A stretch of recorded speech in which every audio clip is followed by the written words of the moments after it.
네, 안녕하십니까. 오늘은 이제 저희 바세미 첫 번째 세미나 김영 교수님 강의에 대해서 두 번째 리뷰하는 시간을 좀 갖도록 하겠습니다. 그래서 한 다음 주까지 해서 한 세 번에 걸쳐서 이렇게 하려고 합니다. 그래서 지난 시간에 다 말씀을 드리지 못했던 부분들 좀 이렇게 더 해서 드리도록 하겠습니다.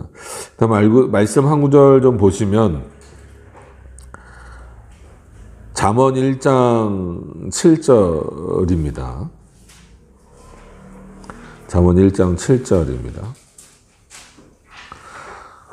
제가 읽겠습니다. 여호와를 경외하는 것이 지식의 근본이오늘 미련한 자는 지혜와 훈계를 멸시하느니라. 아멘.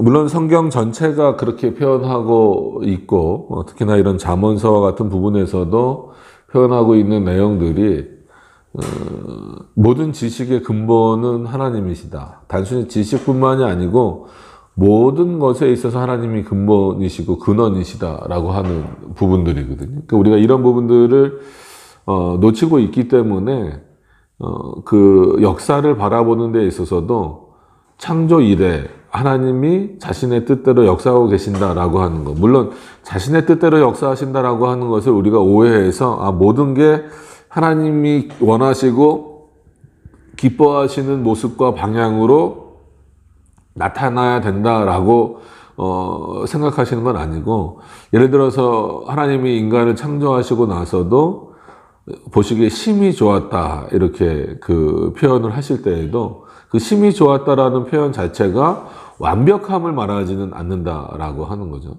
그러니까 만약에 심히 좋았다가 완벽함을 말했다면 아마 아담이 타락하는 것 자체가 하나님에게도 큰 문제와 타격이 됐었을 것입니다. 그러나 하나님은 그의 부족함과 연약함을 아시면서도 자신이 기뻐하시는 방식이다라는 의미로 그렇게 아담을 창조하신 이후에 심히 보기 좋았다 이렇게 표현을 하신 거죠. 그래서 타락 이후에도 물론 하나님의 형상을 잃어버렸다라고 하는 모습 가운데 있지만 하나님은 그 과정 가운데에서도 결국은 다시 자신의 백성들을 만나시고 택하신 백성들을 만나시고 또 부르시는 어떤 과정들이 있습니다. 그래서 이게 이제 구원의 역사다라고 한다면 일반 세상에 대한 역사를 하나님이 등한시하시거나 내버려 두신 것은 아니고, 그것을 통하여서도 궁극적으로는 자신의 뜻이 드러나게 하는 방식으로, 우리가 교회론적으로 아니면 기독론적으로 설명을 한다 하더라도 교회를 중심으로 역사되어져 가는 그 과정에서 하나님께서 국가도 세우시고 또 여러 가지 그 세상의 만물들을 만들어 가시는, 또 일명 문화라고 하는 어떤 그런 내용들을 역사 안에 만들어 가시는 내용들이 많이 있었다라고 하는 거죠. 그러면서 인간 역사 안에서 마치 하나님을 잃어버린 것처럼 그 역사들이 흘러나오고 있지만, 그럼에도 불구하고 하나님은 그 역사들을 지금도 주관하고 계시고 통치하고 계시고 거기서 자신이 그러니까 이해를 잘 하셔야 되겠지만 발견되도록, 그러니까 범신론적으로 발견되는 방식이 아니라 오히려 성경이 무엇인가가 더 분명하게 발견되도록. 그래서 지난 시간에 우리 김영 교수님 강의 리뷰를 하면서 이제 언어의 문법화 과정을 통하여서 사람들이 말하게 하고 이제 생각할 수 있는 그런 능력들을 허락하여 주셨다. 그 안에는 왜 그렇게 하셨느냐라고 했을 때에는 물론 하나님의 형상을 따라 우리가 지음을 받았다라고 할지라도 그 내용을 살펴보면 그렇기 때문에 하나님을 알만한 것을 우리들에게 심어 주셨다라고 하는 거죠. 근데 우리가 온전히 하나님을 찾지 못하는 것은 결국 우리의 부족함과 연약함 그리고 우리 죄성으로 인하여서 그렇게 하나님을 온전히 찾아가고 있지 못하는 그런 어떤 그 결과들이 생겨버리게 된 겁니다. 그러니까 하나님을 온전히 찾지 못하게 됐다라고 하는 것은 어떤 면에서는 하나님이 감춰져 계신다라고 하는 거거든요. 그러면 감춰져 계신 하나님이 자신을 드러내실 때는 자신의 백성에게 역사하실 때고, 그렇지 않을 때는 마치 감춰져 있는 것처럼 보여져서 학문이나 문화나 모든 것들을 생각할 때 마치 하나님 없이 이 세상에 되어져 가는 일들을 그게 사고가 됐던 어떤 개념이 됐든 그렇게 된다라고 하는 거죠. 그래서 쉽게 말해서 예를 드실 때 이렇게 존재에 대해서도 예를 드셨고 어떤 판명성과 지향성의 오류들에 대해서도 말씀을 하셨습니다. 그래서 대표적인 게 이제 나무 비유를 이제 드셨을 때도 우리가 쉽게 얘기하면은 나무가 개념에 가까운 거잖아요. 우리는 이제 실제다라고 생각을 하죠. 물론 이제 실제 나무도 있지만 우리가 그거를 나무라고 부르게 된 거는 결국은 선언적 교육이 있었기 때문이거든요. 그러면은 그 선언적 교육이 물론 우리는 부모님을 통하여서 뭐 학교 교육을 통하여서 이렇게 배워지게 되지만 그런 위치를 쭉 올라가다 보면 그럼 그 선언적 경험은 누가 주셨느냐라고 했을 때 그거조차도 하나님이 주셨다라고 하는 거죠. 그러니까 선언적 교육이 필요 없는 존재는 오직 하나님뿐이시다라고 하는 차원인 겁니다. 그래서 우리가 그 판명성의 오류, 뭐 지향성의 오류, 즉 인간이 바라보고 판단하는 것에 있어서는 근본적인 오류가 있을 수밖에 없다라는 거죠. 근데 아이러니하게도 그런 오류들을 통하여서 그런 문화가 생겨나는 방식으로 하나님이 하셨다라는 거죠. 우리가 이런 곡선을 예를 들어서 말할 때도 이 곡선이 매끄럽게 나올 수 있는 것은 어떤 수학의 그런 공식들, 과학적 사고들, 이런 것들과 더불어서 또 철학적 사고들, 이런 내용들이 바탕이 돼 있어야 되는데 이미 거기에는 하나님을 잃어버린 내용들이 주축이 돼서 그런 문화들을 이뤄가는 현상들을 보다 보니까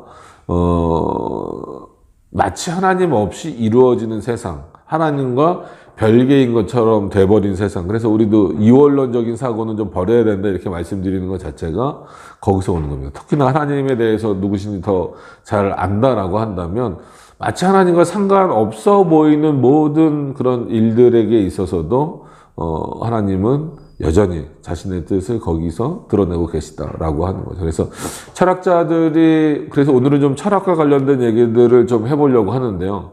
뭐 플라톤부터 현대 철학자들까지 너무나 많은 인물들이 있기 때문에 저희가 한 3, 40분 정도 하는 리뷰에서 모든 거를 다 철학적 사고를 다 말씀드리기는 어렵습니다. 그러나 기본적으로 큰 뼈대가 되는 내용들을 통하여서 도대체 그들이 뭘 잃어버리고 있고, 또 가끔 이렇게 특히 이제 조직신학을 하거나 또 이제 중세 종교개혁자들이나 심지어 어거스틴 같은 교부들도 스콜라주의, 그러니까 철학적 사고에 빠져 있다라는 것으로 비판을 당하고 있는 것에 대하여서 그럼 우리는 어떻게 그것을 돌아봐야 할 것인가에 대한 부분들까지 좀 얘기를 할 수 있었으면 좋을 것 같습니다. 그래서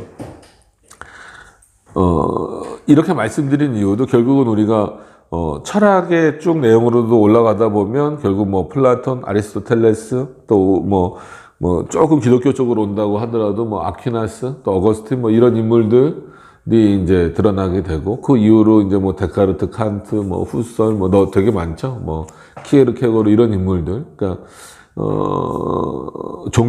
마치 이 종교와 철학이 서로 영향을 주고받는, 기독교도 좀 약간 그런 흐름 가운데 있기 때문에 우리가 용어를 사용하는 데 있어서도 그렇고 어떤 개념을 정리하는 데 있어서도 그런 부분들이 있습니다. 그래서 예를 들면 그 칸트가 그 존재에 대해서 말할 때 개념이 먼저다. 그래서 이제 비잉의 개념을 말할 때도 뭐 독일어로 하면 다스자인이겠지만 뭐 이제 그런 거를 너무 어렵게 말씀드리지 않으려고 리뷰를 하는 거기 때문에 그냥 간단하게 말씀드리면 실제가 있기 전에 이미 개념이 있다. 근데 그 개념이 우리는 하나님이 주셨다 이렇게 말하고 있지만 세상에서는 그거는 인간이 생득적으로 얻은 부분들과 후에 교육되어져서 나오는 그런 내용들로 있는 것이다. 그래서 그 비잉을 확인하는 것. 그래서 물이 있다라고 하는 것은 알지만, 물로 예를 칸트가 드는 경우가 있으니까 물이 있다라고 하는 것은 알지만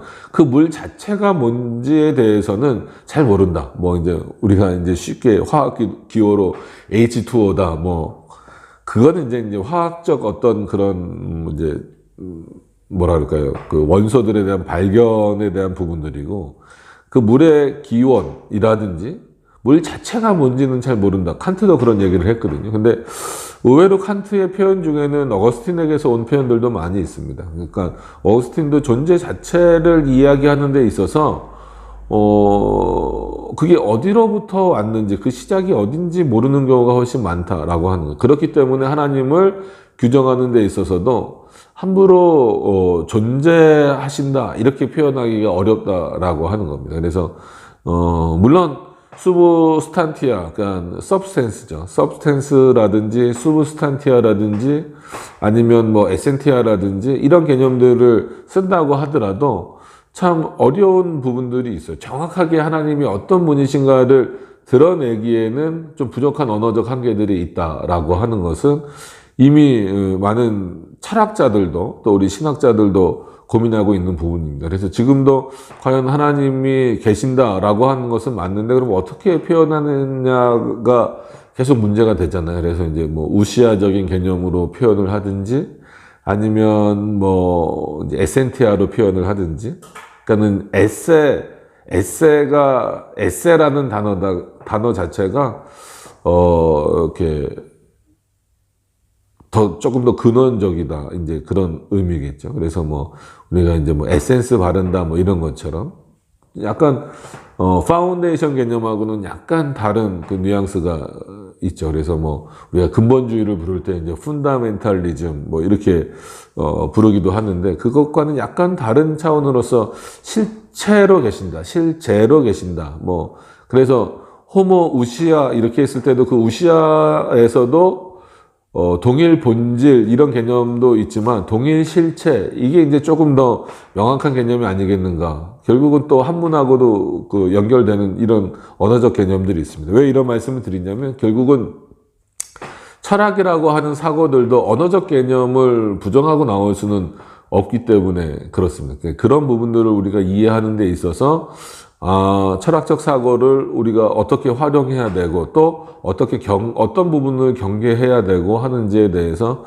잘 보셨으면 좋겠습니다. 그래서 오늘 말씀처럼 여호와를 경외하는 것이 지식의 근본이다라고 했을 때에는 우리가 하는 모든 지식들에 대해서 그 근본은 하나님께 있다라고 하는 그 대전제를 빼버리면 결국은 뭐 김용기 교수님 강의뿐만이 아니고 신학 전체가 어그러질 수 있기 때문에 그렇습니다. 한 10분은 벌써 지났죠, 그죠? 예, 그래서 뭐 오늘도 간단하게 그냥 저도 뭐 철학적 지식이 그렇게 깊은 사람이 아니어서 좀 이해를 돕는 차원에서 말씀을 드리는 거니까 뭐 어떤 깊은 내용을 말씀드리기는 좀 그렇습니다. 그럼에도 불구하고 좀 도움이 되실 수 있는 방향으로 한번 좀 말씀을 드려보도록 하겠습니다. 그래서 우리가 지난 시간에 지향성과 판명성의 오류에 대해서 잠깐 얘기는 했습니다. 그렇죠? 기억이 잘 안 나네요. 그래서 결국은 좀 영상을 보니까 글씨가 좀 작죠. 네. 한번 크게 써보겠습니다. 지향성에 오류가 있다. 그 다음에 판명성에 오류가 있다. 그러니까 쉽게 말하면 타락한 인간은, 그리고 어떻게 보면 그 인간은 하나님과 동일하지 않기 때문에 지향성, 바라보는 것에 있어서 오류가 생긴다라는 거죠. 어떤 점을 바라보는 데 있어서도 시각이나 이런 것 때문에 오류가 생길 수 있지만, 쉽게 얘기하면은 뭐 이거를 차원으로 설명하면 뭐 어려울 수는 있지만, 예를 들어서 이런 걸 이제 쉽게 말하면 그냥 사과라고 부른다라고 해봅시다. 그러면 벌써 이게 사과의 실제는 아니잖아요. 근데 어떤 그런 사과라고 하는 선언적 개념들로 인하여서 이것을 이건 사과네 이렇게 부르는데, 이 사과는 실제로 우리가 먹을 수도 없고 맛을 볼 수도 없고 냄새를 맡을 수도 없는 어떤 그런 거거든요. 근데도 사람들은 쉽게 그냥 저건 사과다 이렇게 표현을 하는 경우가 많죠. 그러다 보니까 이런 지향성의 오류가 있다 보니까 당연히 이것을 판단하는 그 부분에 있어서도 오류가 생겨서 이게 사과의 본질은 아님에도 불구하고 사과의 개념 자체를 가지고 와서 사용하게 돼버리는 일들이 생기는 거죠. 이런 게 이제 판명성, 지향성과 판명성의 오류입니다. 그러니까 세상을 바라보는 것도 그렇고 심지어 하나님을 바라보는 데 있어서도 이런 오류들은 우리 안에 얼마든지 많이 생겨난다라고 하는 거죠. 그래서 삼위일체가 어렵다 하는 것은 이 땅의 것으로는 도저히 비교할 수 없는 분으로 하나님이 계시잖아요. 삼위일체로 계시잖아요. 그런데 우리는 쉽게 그 하나님을 좀 설명하고 어떻게 보면 그렇게 하려고 자꾸 이 세상의 물질적인 요소에서 찾아내려고 하거나 아니면 인간적인 요소와 비슷하게 찾아내려고 합니다. 그런 게 이제 양태론 아니면 무슨 뭐 종속론 이런 차원의 문제들이 이제 역사 안에서 많이 발생하게 된 거죠. 그런 것들도 결국은 지향성과 판명성의 오류 때문에 그렇다라는 거예요. 그러면 이런 내용들은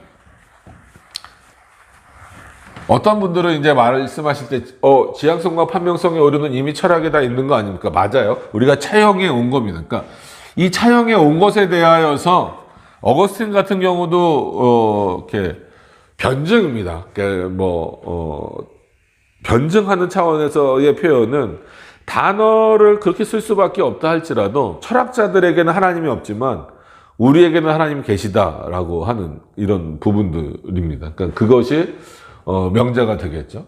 예를 들어서 존재한다.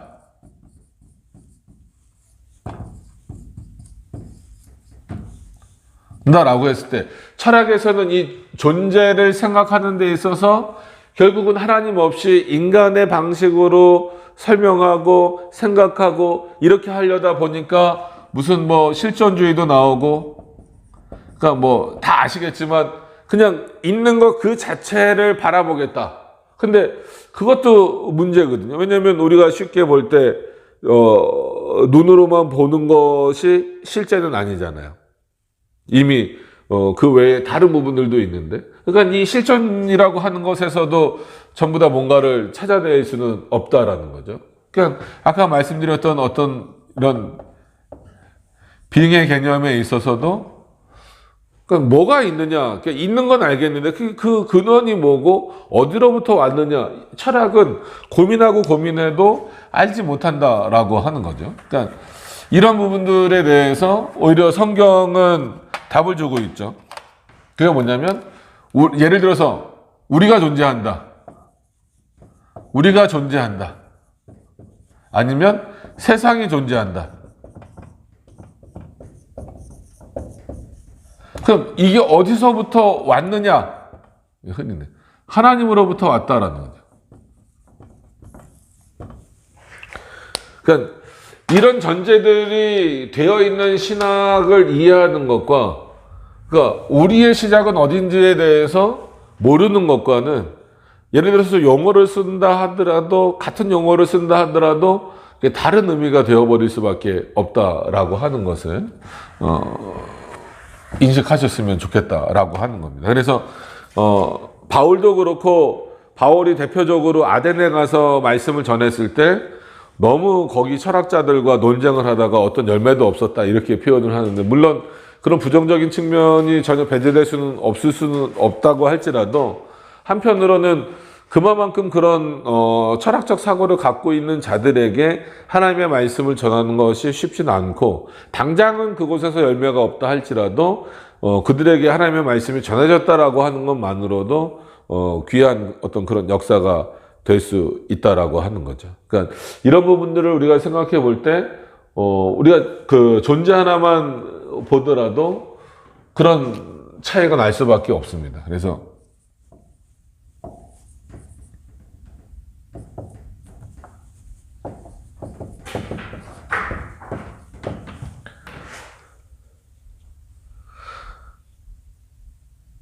아니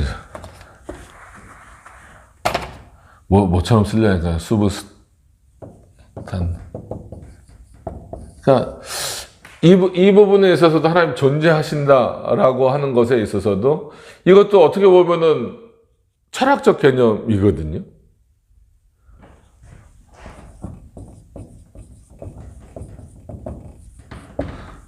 이 개념도 마찬가지고 에센티아도 마찬가지고 그러니까 이걸 우리가 하나님에게 쓸 수 있느냐 없느냐를 떠나서 하나님이 이렇게 계신다라고 했을 때 그럼 도대체 어떤 분으로 계시는지,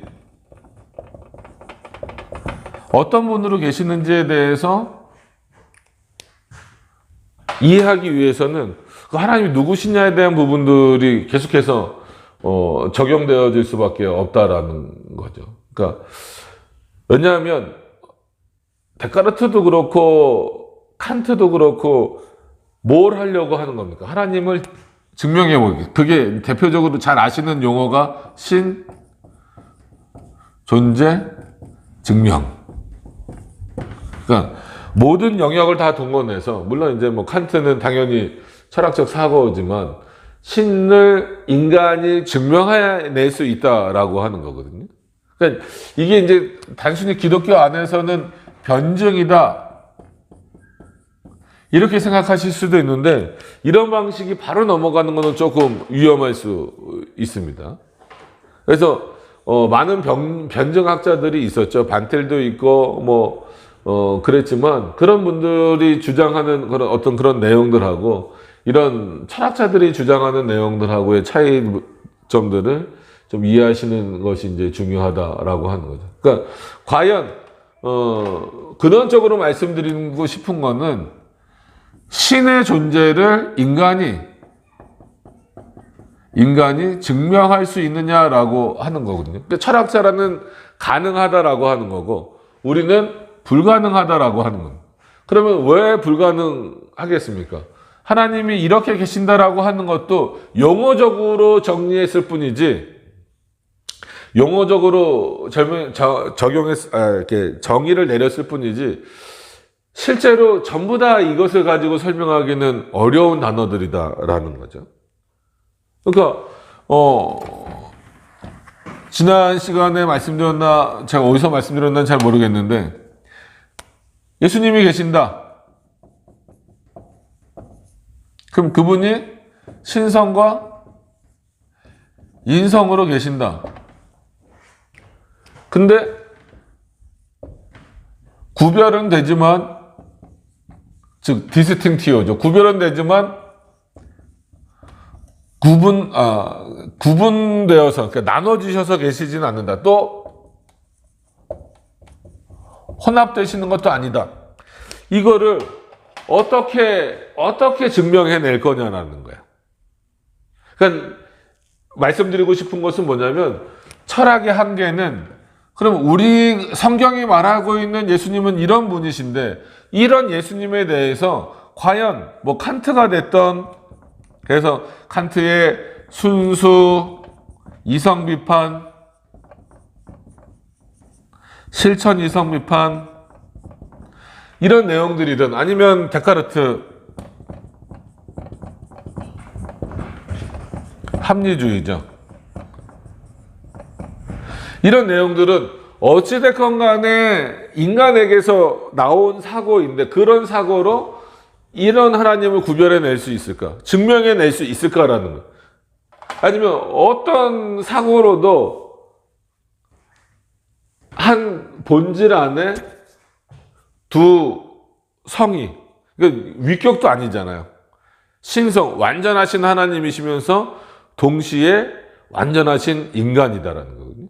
그건 시물의 개념이란 말이에요.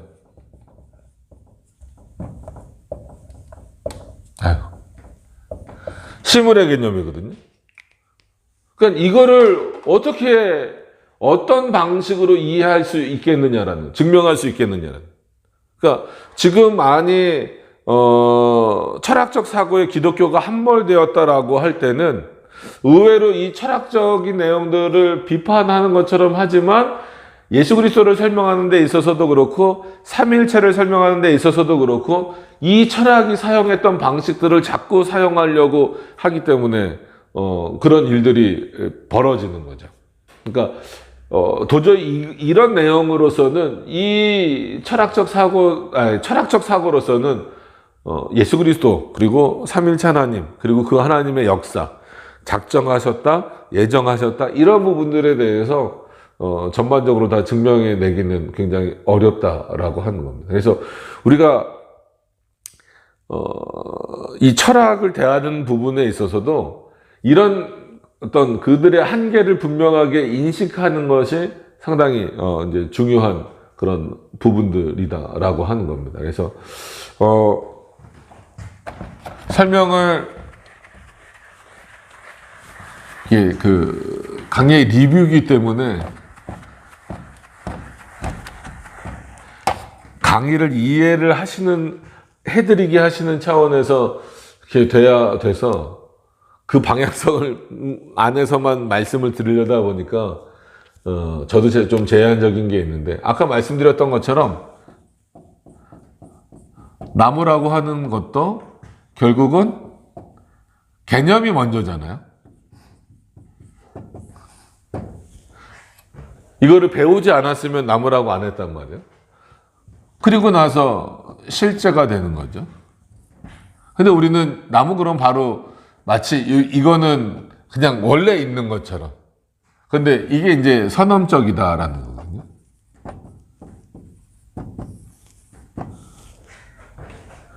근데 이 선언적이다라고 하는 것에 대해서 철학이나 이런 것들은 뭐 교육, 문화, 환경 이런 것들로 된다라고 하지만 하나님은 이미 인간에게 이런 내용들을 심어 주셨다라고 하는 거죠. 예를 들면 아담이 동물의 이름을 짓잖아요.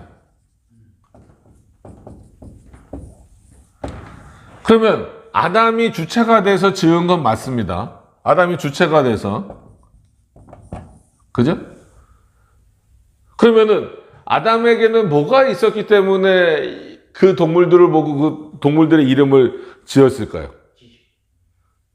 그것도 선언적 개념이긴 하지만 결국은 그럼 이 아담이 주체가 됐지만 아담이 주체가 됐음에도 불구하고 이 아담에게 선언적 개념으로 심어 넣어 주신 분은 누구라는 거예요? 하나님이시라는 거죠. 그러니까 아담이 주체가 돼서 예를 들어서 동물의 이름을 지었다 할지라도 이 모든 것들은 이 동물의 이름의 가장 근원적인 것은 누구로부터 주어진 개념입니까? 하나님으로부터 주어졌다는 거죠. 그래서 나중엔 심지어 이 하나님으로부터 주어졌다라고 하는 이 개념 자체가 삭제되었다 할지라도 하나님이 주신 사실에 대해서는, 팩트라 그러죠. 사실에 대해서는 없어집니까? 없어지지 않습니까? 없어지지 않겠죠. 신학은 어떻게 보면 이게 없어진 개념들을 가지고 뭔가를 말하려고 하는 과학이 됐건 철학이 됐건 이런 그 내용들과 맞싸워서 하나님이 하신 그 사실로 있다라고 하는 것을 끊임없이 증명하는 방식입니다. 그래서 예를 들어서 동물의 이름을 지었다라고 했을 때에도 아담에게 집중하는 게 아니라 그에게 역사하신 하나님이 누구시냐라는 거거든요. 그러니까 도대체 누가 그에게 역사하셨느냐, 그게 중요한 거예요. 지금도 마찬가지거든요. 지금도 누가 뭘 했다라고 했을 때에는, 그래서 공로주의가 될 수 없다라고 하는 이유는 그가 뭘 했다라는 것보다 우리는 그거를 팩트라고 생각을 하고 그것만 실제다라고 생각을 하는데 그것을 하게 하신 자가 누구냐라고 하는 거죠. 그러니까 이렇게 아까 지우긴 했지만 인간의 이성으로 뭔가를 판단할 수 있다라고 하는 것은 인간 안에서 나온 의지나 이런 부분들이 이게 주체가 되고 근원이 된다라고 생각을 하고 있기 때문에 그렇다라는 거예요. 근데 실제로 이 의지가 어떤 행동의 시작점일 수는 있다 할지라도 실제 주체가 되고 근원이 되느냐라고 했을 때는 그렇지 않다는 겁니다. 성경에서 바울도 이미 너희 안에 하나님을 알만한 것을 알게 하셨다, 주셨다. 칼빈도 뭐라 그래요? 그거를 보고 종교의 씨앗이 있다.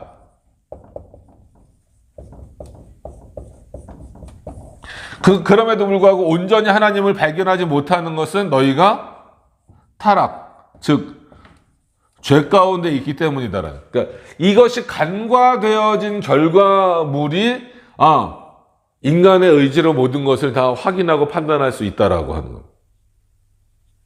근데 우리는 어떤 입장이어야 됩니까? 이 의지는 뭐 타락한 의지지만 의지가 있잖아요. 의지의 자유로움도 있잖아요. 그러니까 이 의지는 누가 오히려 역사하신다? 하나님이 역사하시는 수단이고 통로다라는.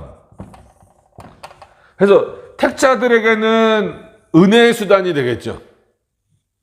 유기자들에게는 어떤 수단입니까? 버리는 수단이 되겠죠. 그거를 특별 은총 가운데로 하면 구원의 은혜를 주시는 방식으로 주시겠죠. 일반 은총 가운데로 하면 이런 수단들을 사용하셔서 모든 과학들, 그 다음에 문명들이 만들어지도록 하셨다라고 하는 겁니다. 그래서 의지가 모든 것의 근원이 될 수는 없지만 통로로서의 역할을 어떻게 하고 있느냐를 우리가 분명히 인식해야 된다는 겁니다. 그래서 뭐 넓은 의미로 철학적 개념이겠지만 한번 말씀을 드리면, 비유로 말씀을 드리면, 이게 비유가 도움이 될지 아니면 비유가 더 혼란을 드릴지는 모르겠지만, 제가 오늘 이렇게 말씀드리는 거는 칸트의 어떤 특정 사상을 다 말씀드리기에도 40분이 좀 그렇고, 데카르트만 말해도 엄청나잖아요. 뭐 이제 칼바르트에게 영향을 많이 줬던 키에르케고르를 말해도 시간이 오래 갈 거고, 그렇기 때문에 전반적인 것만 말씀을 드리는 겁니다. 그래서 한 가지 예를 들어 드리면, 이것도 철학적 사고로 바라볼 수 있지만 인간이 가지고 있는 의지, 그리고 그 의지가 타락했잖아요.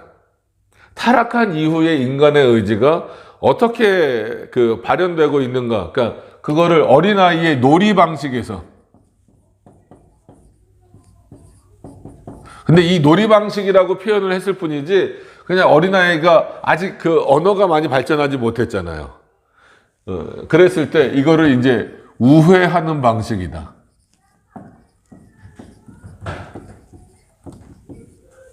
어린아이들은 말을 못하는 방식으로 우회를 하고, 우리는, 그러니까 성인들은 말을 하는 방식으로 우회를 하는 겁니다.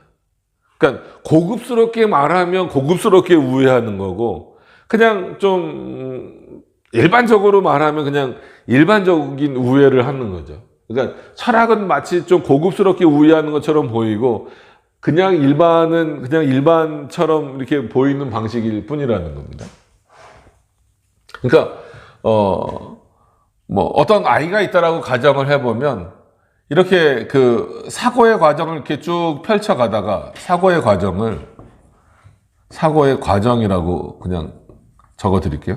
사고의 과정을 쭉 펼쳐가다가 여기가 뭔가 이렇게 끊기는 과정이 있어요. 그리고 다시 이렇게 돌아온다. 그래서 이게 요게 이제 우회의 방식, 우회가 뭔지는 아시잖아요? 돌아가는 방식이다라는 거죠. 그러면은 그 아이가 뭐라고 생각하는지, 뭘 원하는지에 대해서 잘 모르는 거거든요. 부모들이 잘 몰라요. 그러니까는 이 아이가 웃기도 하고 또 웃고, 예를 들어서 울고 이렇게 하잖아요. 그럼 이게 뭐가 문제입니까? 라고 하는데, 이 웃고 울고 속에서 벌써 이 아이는 뭐라 그럴까요? 이 대상이 되는 부모, 이게 잘 안 나오네. 펜을 다음에는 다시 바꾸도록 하겠습니다. 부모에게 뭔가를 직접적으로 전달하기보다도 우회하는 방식으로 전달하고 있다는 거죠. 그러니까 뭐 어려우실 수 있습니다. 어려우실 수 있는데, 이건 실제 일어나는 현상을 이렇게 설명하는, 그러니까 아이가 이렇게 노는 거예요. 이거를 이제 우회하는 방식이 노는 겁니다. 막 재밌게 혼자 놀다가 갑자기 막 울다가 낮에 잠을 자다가 그렇게 하잖아요. 근데 그런 부모는 언어를 못하는 이 아이의 뭘 보고 웃고 울고 또 놀이하는 그러한 방식들을 보면서 어떻게 할 수밖에 없어요. 부모는 뭘 하는 겁니까? 그걸 보고 판단하는 거예요. 그게 뭐 추측을 하든 뭘 하든 그게 결국은 판단이잖아요. 판단. 판단하게 만드는 거예요. 그러니까 이렇게 직선으로 쭉 안 간다는 거죠. 그러니까 나중에 언어로서도 우리는 다른 사람에 대해서 그래요. 뭐 쉽게 예를 들면 남자랑 여자랑 교제를 한다. 그럼 이거예요. 여자가 남자에게 그러는 거지. 남자친구한테 나 오늘 달라진 거 없어? 이게 우애의 방식이에요. 쉽게 얘기하면. 그럼 남자는 어떻게 하게 됩니까? 이것을 판단하기 위해서 어떤 일이 생겨나게 돼요? 직관이 생기는 거죠. 직관. 직관은 뭡니까? 그냥 일단 딱 보여지는 거예요. 뭐가 달라졌지? 그게 남자들 잘 모르잖아요. 그럼 나 오늘 머리 잘랐잖아. 뭐 머리를 했잖아. 아니면 내가 뭐 오늘 새로운 옷을 사 입었잖아. 왜 그걸 몰라? 그러면은 우애하는 방식이 아니라면 어떻게 하면 됩니까? 나 오늘 머리 잘랐어. 뭐 이런 게 되면 되는 거죠. 근데 그런 우애하는 방식을 통하여서 사람들은 언어도 발전시키고 문화도 발전시키는 방식, 또 다른 사람을 뭐 단순히 속인다 이런 거보다도 문학 작품 같은 경우도 어떻게 보면 여러분 그 문학 작품도 보세요.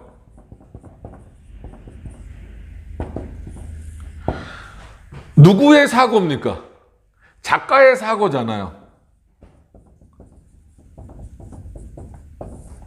작가의 사고잖아요. 그럼 작가의 사고가 얼마나 우애하느냐에 따라서 굉장히 깊이 있고 재미있는 소설이 되는 거예요. 딱 시작하자마자 뭐 요즘에는 결론을 먼저 내놓고 딱 하는 경우도 있지만 뭐 예를 들어서 뭐 추리 소설이든 뭐 연애 소설이든 뭐든지 간에 그 얼마나 깊이 있게 우애하고 있느냐, 이 독자들로 하여금 궁금증을 갖게 하고 이렇게 직관을 했는데 내 직관이 틀렸네? 그래야 더 좋아하잖아요. 더 명작이라고 부르잖아요. 내가 예상했던 거랑 똑같이 가네? 이러면 벌써 재미가 없단 말이에요.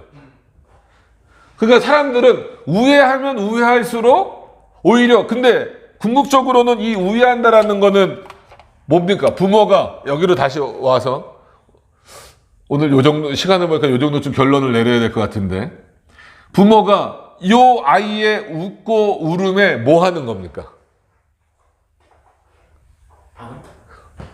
속는 거죠. 우리 그걸 보고 좋아하는 거예요. 얘가 날 보고 웃네? 근데 그거 아시잖아요. 아이가 태어나자마자 뭐 웃을 수 있어요? 근데 그거는 알아보고 웃는 게 아닙니다. 엄마니까 아빠니까 나를 알아보는구나. 애가 나를 알아봐요. 물론 이제 어느 정도 크면 당연히 알아보죠. 근데 태어나자 얼마 안 돼서는 그 웃는 거는요, 근육이 움직이는, 그 근육이 생성되는 과정이에요. 그래서 애가 웃는 것처럼 보이는 겁니다.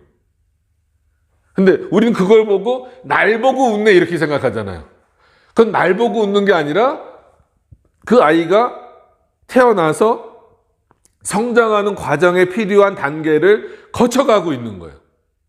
근데 우리는 어떻게 생각합니까? 날 보고 웃네 그런다.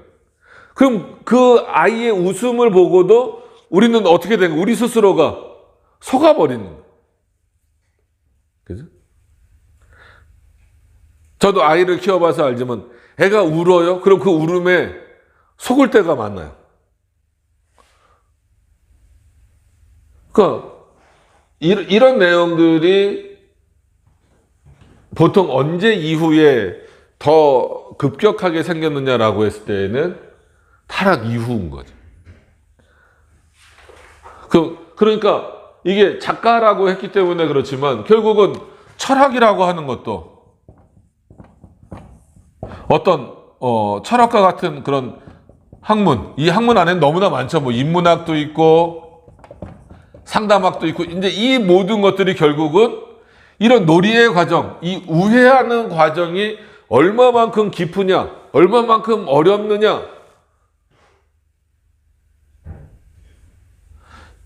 이거에 따라서 그 사람은 상당히 깊이 있는 학문을 하고 있어, 깊이 있는 내용을 하고 있어 하는 거예요. 근데 아무리 우애한다고 할지라도 거기에 누가 빠져버리면 안 된다라는 거예요? 하나님이 빠지면 안 된다는 거죠.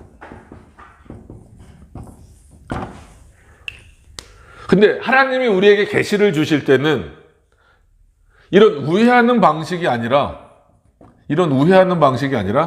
자신이 누구신지를 알리시는, 자신이 누구신지를 분명히 알리신다는. 그래서 아까 말씀드렸던 판명성, 판명하게 자신을 알리고 계신다라고 하는 겁니다. 그래서 결국은 뭐 많은 분들이 그렇게 얘기합니다. 철학과 특히나 신학은 뭐 한 끗 차이다. 뭐 이런 개념이 될 수 있습니다.